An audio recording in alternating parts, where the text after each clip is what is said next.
Kecha bitta obunachim shu shirinlikni tashabdi, umuman o'xshatolmayman, shuni bitta tayyorlab ko'rsating deb. Qizlar, buni tayyorlash umuman qiyin emas, men sizlarga bitta o'xshab chiqadigan retseptini beraman. Demak, qozonga suv, sariyog', yarim choy qoshiq tuz solamiz. Qaynab chiqqach, un solib pastroq olovda aralashtirib turamiz. Teylarni mana shunaqa yaxshilab pishitib olamiz.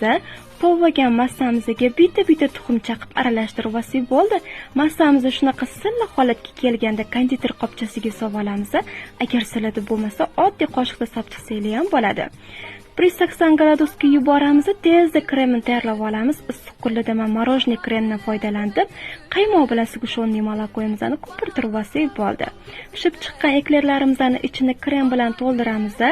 Ustini xohishga ko'ra shokolad yoki shakar upasidan foydalansanglar ham bo'ladi va dasturxonga tortamiz. Qizlar, shu usulda tayyorlab ko'ringlar, meni duo qilasizlar.